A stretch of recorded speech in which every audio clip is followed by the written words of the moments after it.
सो ये बहुत इम्पॉर्टेंट है आपको बताना क्योंकि मेरे क्लाइंट के साथ ऐसा हुआ हो सकता है कि आपकी लाइफ में ऐसा कुछ चल रहा हो आपको पता लग जाएगा।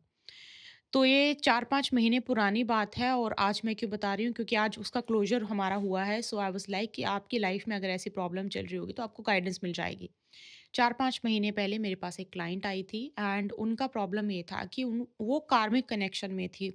कार्मिक कनेक्शन में बहुत लंबे समय से थी, ब्रेकअप हो गया, अलग हो गए और बातचीत होना बिल्कुल बंद हो गई। लेकिन हो जाता है ना कि बातचीत होने के बावजूद भी उस इंसान के साथ अभी पूरी तरीके से डिस्कनेक्ट ना हो पाना, तो वो डिस्कनेक्ट नहीं हो पा रही थी। तो बहुत महीने पुरानी बात है, तो उन्होंने मुझे बोला कि मुझे कोड कटिंग लेनी है। तो आई वाज़ लाइक ठीक है, कोड कटिंग हम ऐसे डायरेक्ट कोड कटिंग्स नहीं करते हैं क्योंकि कोड ऐसा नहीं हो सकता कि आप जाके डॉक्टर को बोलो जाके कि आप हमारा ऑपरेशन कर दो। ऐसा तो नहीं हो सकता ना कि डॉक्टर एनालाइसिस ही नहीं करेगा कि आपको ऑपरेशन की ज़रूरत है भी कि नहीं है और अगर है तो क्या करने की ज़रूरत है, किस लेवल का जाने की ज़रूरत है, कितना बड़ा ऑपरेशन करने की ज़रूरत है, तो पता करना पड़ता है ना। सो मैंने उन्हें बोला कि ऐसे डायरेक्ट कोड कटिंग तो I will not able to do और ना मैं करती हूँ ऐसे, तो पहले उसको देखना पड़ेगा कि ज़रूरत है और कितनी है। उन्होंने ना उनको किसी और ने सजेस्ट किया था, शायद वो कहीं और पे गए होंगे, उन्होंने कंसल्टेशन ली होगी और उनको सजेस्ट किया होगा, व्हिच इज़ 100% ओके। लेकिन ये सिचुएशन कब बनती है कि कोई थोड़ा-सा मतलब अगर मान लो किसी ने किसी को जाके बोला, तो वो डायरेक्टली सबसे पहले यही बोलते हैं कोड कटिंग। थोड़ा-सा पता लग जाता है सामने वाले को कितनी और किस चीज़ की ज़रूरत है। सो मैंने एनालिसिस किया, एनालिसिस करके पता लगा कि वो कार्मिक कनेक्शन में कभी थी नहीं। लिटरली उनका कार्मिक कनेक्शन किसी के साथ कभी था ही नहीं। उस इंसान के साथ जिनका उनके साथ ब्रेकअप हुआ था, उसके साथ छोड़ो उनका कार्मिक कनेक्शन मतलब अपनी फैमिली के सिवा लव एंगल में किसी के साथ कभी भी नहीं था और ना कभी होगा। ये मुझे पता लगा। तो मैंने उन्हें समझाया, उनको समझाने में भी बहुत क्योंकि पहले से उनके माइंड में चीज़ें भरी हुई थी, तो थोड़ा-सा बोलते हैं ना कि भरे हुए गिलास में पानी नहीं डाला जा सकता, तो उन्हें समझाने में भी मुझे टाइम लगा कि आपका कार्मिक कनेक्शन है ही नहीं, इसी वजह से आपको कर्मा अब अगर आप मैंने मना कर दिया, आप किसी और के पास जाओगे, शायद वो हाँ कर देंगे आपको, ठीक है? कि हाँ, आप कर देते हैं बट तो उनका सोल कॉन्ट्रैक्ट था। अब मैं आपको बताती हूँ सोल कॉन्ट्रैक्ट क्या होता है। सोल कॉन्ट्रैक्ट क्या होता है, हमारी सोल का किसी सोल के साथ एक एक लंबा टाइम नहीं, कुछ टाइम का ही लगा लो कि अम, कर्म होते हैं, कुछ टाइम के लिए कर्म होते हैं, ठीक है? अब ये कर्म कार्मिक वाला तो पूरा एंगल बहुत ही डिफरेंट चला जाता है और मैंने वो आपको हो सकता है कि मैंने शायद कभी रीडिंग में इसके बारे में बात करी हो, आप सुन सकते हो पूरा जहाँ तक मुझे लगता है मुझे याद है मैंने बात की है। तो उनका सोल कॉन्ट्रैक्ट था मतलब कुछ चीज़ें थी, कुछ लेसन्स थे, कुछ बहुत पेनफुल लेसन्स नहीं, जो उनकी सोल को जानने थे, जिससे जो उनकी सोल के लिए बहुत इम्पोर्टेंट थे। अब इसमें ना इंसान की फिज़िकल ग्रोथ की बात नहीं होती है, उनकी सोल की बात होती है। इसमें ना उनकी कभी भी सोल कॉन्ट्रैक्ट वाले जब हम रिलेशन किसी के साथ हमारा सोल कॉन्ट्रैक्ट होता है ना, तो पहली बात तो सामने वाले की तरफ से चीटिंग नहीं होती, ठीक है? सामने वाला चीट नहीं करता। सामने वाले ने चीट किया है तो वो सोल कॉन्ट्रैक्ट नहीं है, ठीक है? हमारा सोल कॉन्ट्रैक्ट में आपकी सोल कुछ चीज़ें अपने आप से करने लगती हैं। आपकी सोल को कुछ चीज़ें अपने आप से पता लगने लगती हैं कि ये चीज़ बहुत इम्पोर्टेंट है करना, मरने से पहले ये चीज़ करनी ही करनी है, ऐसी कुछ चीज़ें। तो बहुत मतलब बोलते हैं इतना माइनर सा डिफरेंस है कार्मिक में और सोल कॉन्ट्रैक्ट्स हम जिसके साथ अब इसमें क्या है कि ये चैप्टर है कि ये चैप्टर आपका इनके साथ अब क्लोज हो गया है। मैंने उन्हें बताया कि आपका सोल कॉन्ट्रैक्ट था, जो चीज़ें आपकी लाइफ में होनी थी ना सामने वाले ने चीट किया, ना आपने चीट किया, सिचुएशन कुछ और थी उनकी। तो मैंने उन्हें समझाया कि आपका वो चैप्टर क्लोज हो गया है। तो उसके बाद जो-जो चीज़ें उनको सिम्पटम्स मैंने बताए, ऐसा हुआ, उन्होंने सामने से बोला हाँ, ऐसा था, ऐसा था, ऐसा था, ऐसा था, तो मैंने बोला हाँ जी, ये सोल कॉन्ट्रैक्ट्स में होता है, दिस इज़ वेरी नॉर्मल, ये सोल कॉन्ट्रैक्ट्स में होता है। अभी सोल कॉन्ट्रैक्ट में क्या होता है, अब आप एक बात बताओ, आप किसी के साथ रह रहे हो, ठीक है? आप फॉरगेट अबाउट लव, आप किसी के साथ मान लो हॉस्टल में रह रहे हो, पीजी में रह रहे हो, उसके साथ आपको बहुत अच्छा लगता है, बहुत कंफर्टेबल फ़ील होता है, वो आपको खाना बना के देते हैं, वो आपके साथ बातें करते हैं, आपके साथ घूमना-फिरना, बहुत एन्जॉय करते हो लाइक फ्रेंड्स, बहुत मज़ा आता है आपको। तो आपको क्या लगेगा कि नहीं हमारा तो बहुत बहुत अच्छी बॉन्डिंग है, बहुत अच्छा कनेक्शन है, आपको लगेगा ना ऐसा? सेम आपकी सोल के साथ भी ऐसा होता है। अब आपकी प्रॉब्लम क्या आ जाती है, जो लोग अपनी आत्मा के साथ अलाइनमेंट में नहीं होते, वो नहीं समझ पाते हैं कि उनकी आत्मा की खुशी, बहुत डीप बात बोल रही हूँ गाइस, इसको समझना मैं क्या बोल रही हूँ। जो लोग अपनी सोल के साथ अलाइनमेंट में नहीं होते हैं, उनको ये चीज़ थोड़ा-सा समझना मुश्किल हो जाता है कि उनके लिए उनकी आत्मा की खुशी क्या है? उनकी आत्मा किस चीज़ से खुश होती है? तो जब सोल कॉन्ट्रैक्ट में किसी के साथ जाते हैं तो सामने वाले की वजह से आपकी सोल को कुछ ऐसी चीजें मिलती हैं जिससे कि आपकी सोल की ग्रोथ होती है। कुछ खुशी खुश भी हो सकती हैं, या फिर स्टकनेस थी, स्टकनेस से भी कुछ कुछ ग्रोथ हो सकती है। वो हर डिपेंड करता है वो। अगर अलाइनमेंट में आप हो तो आपको पता लग जाएगा, अगर आप अलाइनमेंट में नहीं हो, हमें ये पता लग जाता है हमारे बाल बढ़ गए। फिज़िकली हम बहुत अच्छे से देख, क्योंकि हमको दिखता है।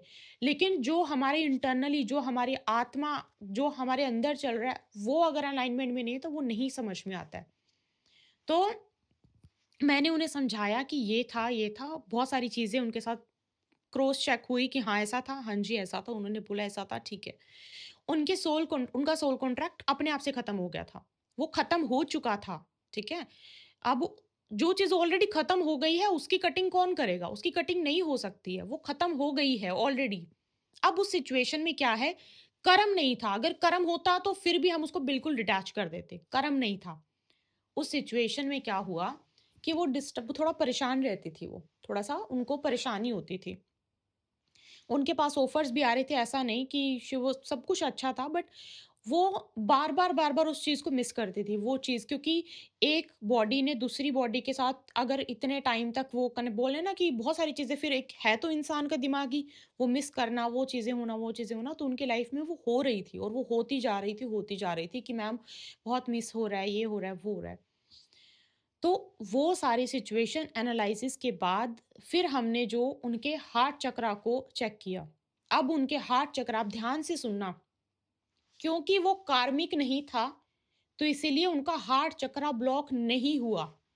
अब ये बहुत माइनर चीज़ है और इस चीज़ को बहुत लोग, अच्छा ऐसा है, ठीक है, हार्ट चक्रा ब्लॉक है, नहीं, होता है, ऐसा नहीं है हार्ट चक्र ब्लॉक नहीं होता।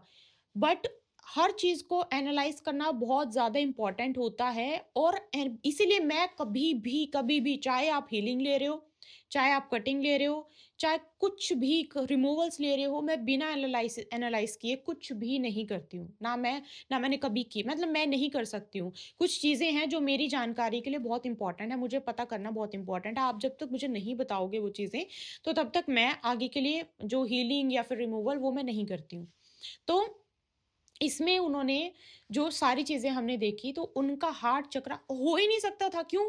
कैसे हो सकता था? क्योंकि वो सोल कॉन्ट्रैक्ट था। सोल कॉन्ट्रैक्ट में आई वाज़, मुझे पहले से ही पता था कि सोल कॉन्ट्रैक्ट है, इनका हार्ट चक्र ब्लॉक हो ही नहीं सकता। एंड गेस व्हाट, उनको हार्ट चक्र ब्लॉक बोला था कि आपका हार्ट चक्र ब्लॉक है। हार्ट चक्र ब्लॉक होता है, मैं ऐसा नहीं बोल रही नहीं होता, बट उनकी सिचुएशन में नहीं, उनकी सिचुएशन में बिल्कुल भी नहीं था। तो मैं बोल रहा हूँ ना, बहुत माइनर सी चीज़, बहुत माइनर सी लाइन होती है। तो उनके हार्ट चक्रा में कुछ भी नहीं था, सिर्फ़ और सिर्फ़ थोड़ा-सा, बोलते हैं ना कि डल हो जाना। आई वुड से कि ब्लॉक नहीं, ब्लॉक में तो बहुत डैमेज होता है, और बहुत, जब हार्ट चक्रा ब्लॉक होता है तो वो डैमेज हो जाता है बहुत ज़्यादा। नहीं, किसी चीज़ को बस एक पुश की ज़रूरत होती है ना, तो वो पुश चाहिए था, जिसके लिए उनके हार्ट चक्रा की हमने हीलिंग करी। तो पुश चाहिए था, ना ही उनका रिमूवल था, ना ही कटिंग थी, कुछ भी नहीं था। उनको सिर्फ़ एक पुश चाहिए था। उसके लिए हमने उनके हार्ट चक्रा की हीलिंग करी। पहले कुछ दिन तक उनको खुद बोला कि आप खुद से ट्राई करके देखो, एंड उनसे, क्योंकि ना, खुद भी करने के लिए कुछ दिमाग छोड़ दो, कंसिस्टेंट होना, मतलब डेली करना पड़ता है, वो डेली कुछ होता है, या तो 51 दिन या 41 दिन, जितना भी, जो जितनी जितनी बड़ी प्रॉब्लम उतने ज़्यादा। तो उसके लिए आपने कोई दिन मिस कर दिया, इस दिन मैं नहीं कर पाया, इस दिन मैं बाहर था, अंदर था, तो फिर वो, तो इसी वजह से जब उन्होंने खुद ट्राई कर लिया, उन्होंने बोला कि मैम मेरा बार-बार मिस हो रहा है, मैं अच्छे से नहीं कर पा रहा हूँ, सुकून नहीं मिल पा रहा है करके, तो तब उनके हमने हार्ट चक्रा की हीलिंग करी। और आज क्लोज़र कैसे हुआ, कुछ चीज़ें उन्होंने फीडबैक दी और हमें समझ में आया कि या अब ये क्लोज़र हो गया। अब सोचो उनको क्लोज़र कब मिला, हीलिंग कब करी थी? उनको क्लोज़र मिला कुछ 3-4 महीने पहले बात हुई थी और उनको आज क्लोज़र मिला। तो गाइज़, एनालिसिस करना बहुत इम्पोर्टेंट है, इस चीज़ को समझना भी बहुत इम्पोर्टेंट है कि दिखने में हो सकता है सब कुछ बिल्कुल सेम हो, लेकिन एक्चुअल में सेम होता नहीं है, उसको देखना पड़ता है। हो सकता है कि आपको ज़ुकाम किसी और रीज़न की वज़ह से हुआ, हो सकता है कि कोई कोई और रीज़न की अलग-अलग रीज़न्स हो सकते हैं ना, एक ही बीमारी के अलग-अलग रीज़न्स हो सकते हैं ना, तो वो रीज़न जानना बहुत इम्पोर्टेंट है। बिना वो रीज़न जाने ये नहीं किसी को भी बताया जा सकता कि आपके साथ ऐसा, आपको ऐसा कर दिया जाएगा। नहीं, पहले वो रीज़न जानना पड़ता है और बहुत ही ज़्यादा ध्यान से चीज़ों को चेक करना पड़ता है। ऐसा नहीं कर सकते कि बीमारी कुछ और है, प्रॉब्लम कुछ और, ट्रीटमेंट कुछ और चल रहा है, दैट इज़ नॉट पॉसिबल। सो ये आपके लिए था, शायद हो सकता है कि आपका किसी के साथ सोल कॉन्ट्रैक्ट हो और आपको समझ में आ जाए। तो ये आपके लिए एक तरीके से मुझे लगा कि ज़रूर बताना चाहिए और आपके लिए कहीं न कहीं ये कुछ आपके फ़ायदे की चीज़ होगी। तो आपको मिलती हूँ बहुत जल्दी। ये थी आपके लिए एक छोटी-सी गाइडेंस एंड आई होप आपको क्लैरिटी मिल गई और क्लैरिटी मिल भी जाएगी अगर आपका ऐसा कुछ सिचुएशन चल रहा होगा। पर्सनल कंसल्टेशन के लिए आप ईमेल करने से पहले प्लीज़ वो चेक करना जहाँ पे लिखा हुआ है how to book with us, उसका आपको लिंक डिस्क्रिप्शन बॉक्स में मिल जाएगा। बिना वो वीडियो देखें प्लीज़ ईमेल मत कीजिएगा, पहले वो वीडियो देखना how to book with us. उसमें आपको पूरी क्लैरिटी मिल जाएगी, अगर आप कोई स्टेप मिस कर दोगे तो बुकिंग नहीं होगी। How to book with us आप देखेंगे, विदिन 2-3 मिनट्स में आपकी कंसल्टेशन बुक हो जाएगी, अगर आपको कंसल्टेशन चाहिए है तो। हीलिंग्स भी चाहिए हैं या फिर कुछ भी आपको रिमूवल्स भी चाहिए हैं या फिर आपको कटिंग्स भी चाहिए हैं या फिर कोई बहुत कुछ और भी प्रॉब्लम, सीरियस प्रॉब्लम है, उसके लिए भी आप please how to book with us वाली जो वीडियो है वो प्लीज़ देख के उसके बाद ही ईमेल कीजिएगा, सो दैट आप, अगर आपको रिवर्ट नहीं आ रहा है कि मैम मैं बार बार मैसेज कर रहा हूँ, ईमेल कर रहा हूँ, रिवर्ट नहीं आ रहा है, तो आपको रिवर्ट नहीं आएगा, बिकॉज अब टीम हैंडल नहीं कर रही है कोई भी ईमेल आईडी को, ना ही वो रिवर्ट कर रहे हैं। आपको अपने आप से प्री डिज़ाइन ऑटोमैटिक में जो हमारे ईमेल्स हैं वो आपको मिल रही हैं, ठीक है? तो क्यू-एन-ए नहीं होगा, कन्वर्सेशन नहीं होंगी, कट टू कट आपको ईमेल्स मिलेंगी। सो आपको मिलती हूँ बहुत जल्दी, अपना ध्यान रखिएगा। जय माता दी।